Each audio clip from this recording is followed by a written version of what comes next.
That's animals. No animals. No animals. All right, thematic perception test, TAT. It's a projective test that asks respondents to interpret a series of drawings showing scenes of people. All right, we're talking about the motivation to work, all right? And then the people would actually draw with a value. It's a study of achievement motivation began with research using the TAT. So I would ask you to draw a series of drawings that emphasize or ask you to illustrate the value of work or the value of success. And the drawings would then help the social scientists, God bless you, identify or illustrate how you're motivated or what you're motivated by. All right? But this has empirical problems because the launched study of factors has empirical problems. Empirical problems means it's not measurable, right?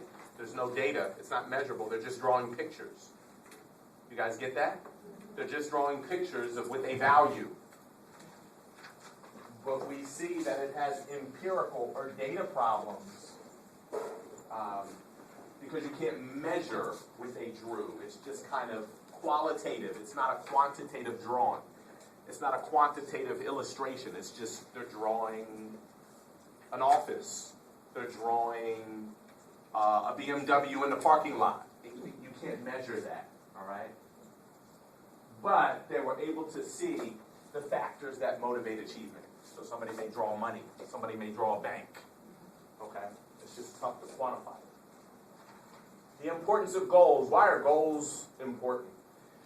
Do you guys know what SMART goals are? Sounds like an extra credit question. Get this down. SMART. S-M-A-R-T. SMART goals stand for S, specific. M, you may want to write this down because it's not in the notes and it's not in the PowerPoint. S, SMART. S stands for specific. The goal must be specific. I want to be successful. Is that a specific goal? No. No. Okay. SMART. M. What do you think M stands for? Measurable. One of Tarif's goals is by the end of 2012, he wants to have 0 credit card debt. Is that measurable? Yes. At the December 31st, 2012, we can look at his checkbook and his credit card statements. And if they're zeroed out, then he achieved it. If he didn't, it's measurable. It's quantifiable. It can be empirically measured. All right? A, what do you think A stands for? Achievable. Achievable. Good. I can tell Constance has been in corporate America. It's achievable or attainable. If Tarif says, by the end of 2012, I want to be the starting point guard for the New York Knicks, is that achievable or attainable? Is it achievable?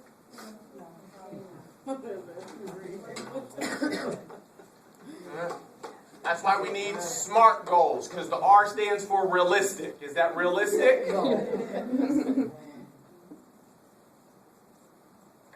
Okay, but Tarif said by the end of 2012, I want to have 0 credit card debt. Not only is it measurable, it's timely, SMART.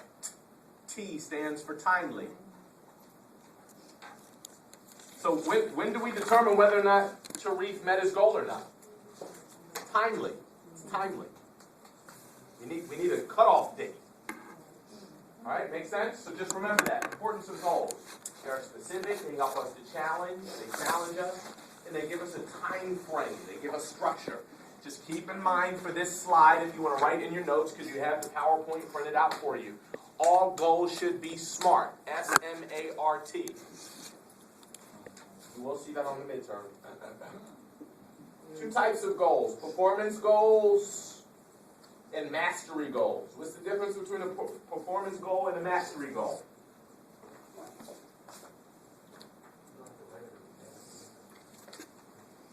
It's in your book. It's in your book. Do you have your book? Performance goals are goals framed in terms of performing well in front of others. All right? Mastery goals are what? Learning goals. They're learning goals.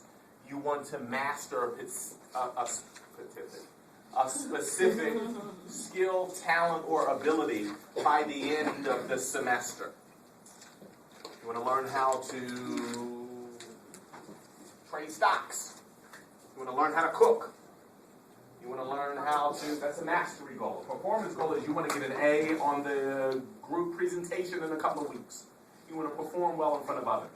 You have performance and then learning are mastery goals. You want to learn how to salsa. You want to learn how to merengue. You want to learn how to ice skate. Those are mastery goals. That's not performance. You're not doing it in front of somebody. You're not on stage.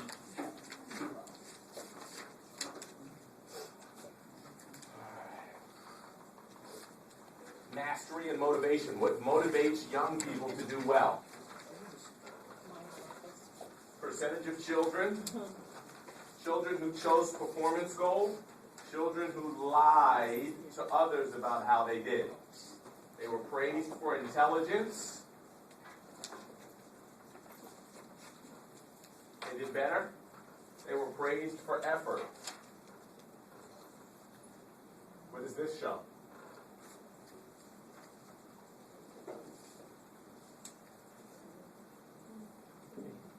Children who chose performance goals did better.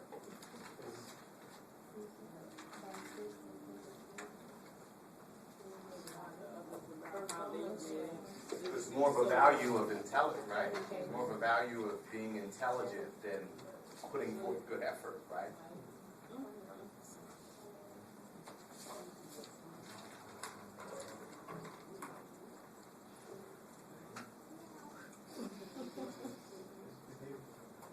Expectations and self-efficacy. Anybody know what self-efficacy is?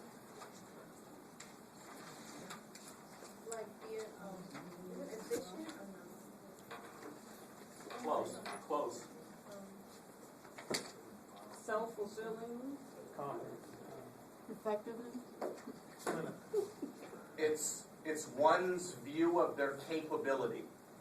It's how you see yourself as being able and capable to achieve and succeed. Watch. I'll never learn this stuff. They have a low self-efficacy. I'm not capable of doing well in Professor Morgan's class. Is it low self-esteem? Yeah, similar to that. Similar to that. Low self-esteem is how you feel about yourself.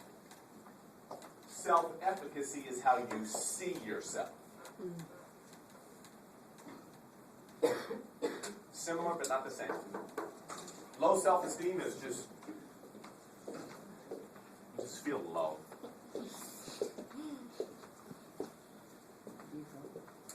Self-efficacy speaks to whether or not you're capable of doing something. All right, the self-fulfilling prophecy is an expectation that becomes true because of the tendency of the person holding it and holding to it.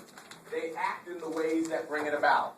Watch. I'll never do well in Professor Morgan's class. Let's say somebody in here, God forbid, gets a D. All right? So you got a D in Psych 101. Then you have me for Psych 201. You come in. And you don't know who you know who's going to be your professor. You come in the first day of class and you're like, oh, Lord, Jesus.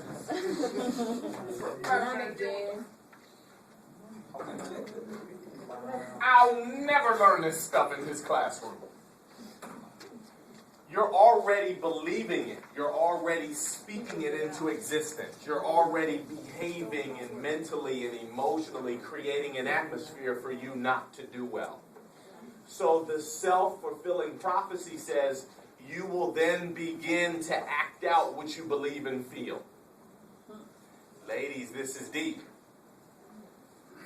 If you have low self-esteem, and if you feel as if your man's going to eventually leave you, then sometimes, listen to me class, then sometimes what women do is they self-sabotage relationships because they believe it's only a matter of time before he realizes I'm crazy. you believe it, and so I didn't do nothing wrong. I don't think you're crazy. I don't think you're crazy. I don't think you're a nut, but somebody done told you were a nut 18 years ago. And so you're wearing the costume, and so now you done met a great guy, but you break up with him before he breaks your heart, and he's not even thinking about breaking your heart. You just have this self-fulfilling prophecy that I'm never going to find love. He's never going to love me, and then it just ends up happening. That's what that is.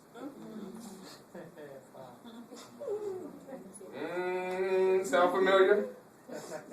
No. Self-efficacy. A person's belief, Daphne, that he or she is capable. Efficacy is capability. In the Christian church, one of the favorite scriptures in the Christian church is Philippians 4:13. I can do all things through Christ Jesus who strengthens me. I can do all things.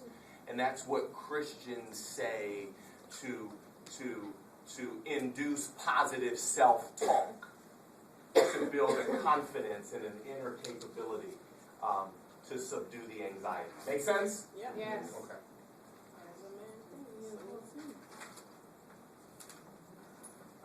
Working conditions. All right. This is basic, right? People do better on the job when they feel as if it's meaningful and important. I had a student in my office today meeting with me. We had a wonderful conversation. He was a devout Muslim. And he didn't want to be an imam. He wanted to be a scholar. And he wanted to go on to do great things for the Muslim faith. And so he said to me, he's from Pakistan and he wants to go back to Saudi Arabia and he wants to do all types of wonderful community work or what have you. So I said to him, so he said to me, I need help. I need to figure out what I'm supposed to be doing. I said, well, it sounds like you already have a good idea of what your purpose and your calling is. He said, yeah, but I need a job. I said, well, the same person that gave you the inspiration and motivation to be an imam and then a scholar and to do all of this community economic development in Pakistan and Saudi Arabia is the same person that can provide for you meaning and a sense of importance as to where you're supposed to be working. He says, how long does it take to be a lawyer? He said, how much school do I have to be in to be a doctor?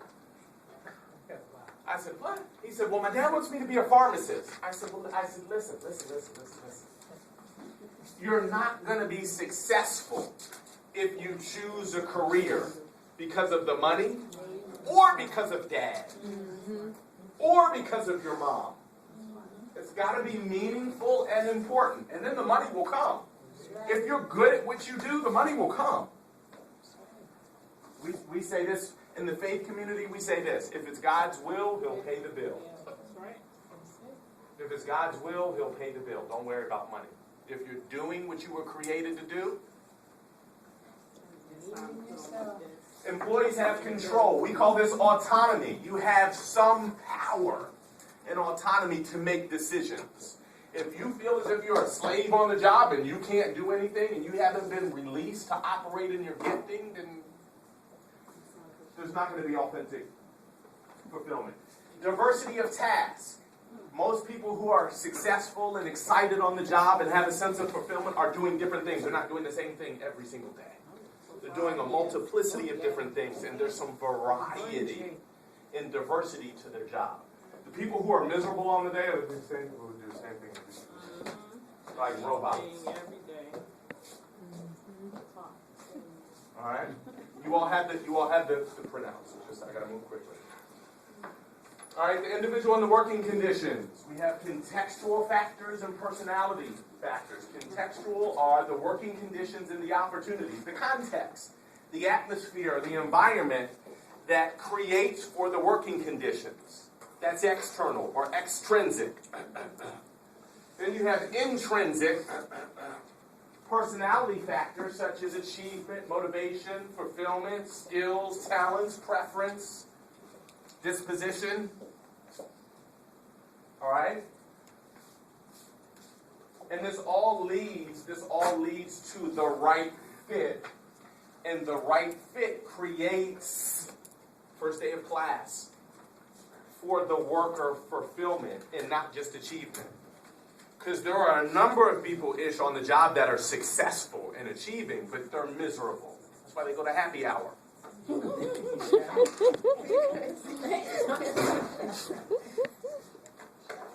And they're successful, but miserable.